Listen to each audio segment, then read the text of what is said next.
আমাদের বিদেশে শ্রমিক পাঠাতে কেন 4 লাখ 5 লাখ 6 লাখ টাকা করে লাগবে? তাদের রেমিটেন্সটা আমরা গুনছি না প্রতিদিন গড়ে 12টা করে লাশ আসে, গুনছি না তারা দেশে ফিরে এসে তারপরে কি করে।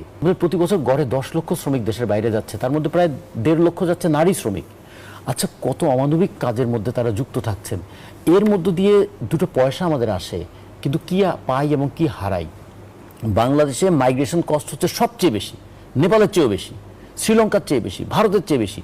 আমাদের বিদেশে শ্রমিক পাঠাতে কেন 4 লাখ 5 লাখ 6 লাখ টাকা করে লাগবে?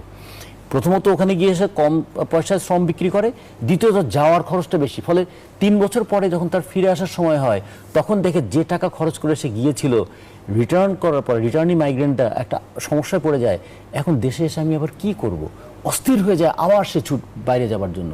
ফলে এই বিদেশ প্রত্যাগত শ্রমিকরা, তাদের রেমিটেন্সটা আমরা গুনছি না প্রতিদিন গড়ে 12টা করে লাশ আসে, গুনছি না তারা দেশে ফিরে এসে তারপরে কি করে। ফলে আমরা একটা তাৎক্ষণিক বেনিফিটটা পাই যে আমাদের প্রতি বছর $22 বিলিয়ন রেমিটেন্স তারা আনছেন, কিন্তু এটা গুনছি না যে কি পরিমাণ শ্রমশক্তি হারিয়ে দেশে যখন তিনি ফিরে আসবেন, তখন তিনি কোথায় তার জীবন এবং জীবিকাটা নির্বাহ করবেন। ফলে সমগ্র হলিস্টিক অ্যাপ্রোচটা, আমাদের যে একটা সামগ্রিক বিবেচনা আমাদের শ্রমশক্তি নিয়ে কিন্তু করা হচ্ছে না। এটা কিন্তু রাজনৈতিক সিদ্ধান্ত ছাড়া হবে না।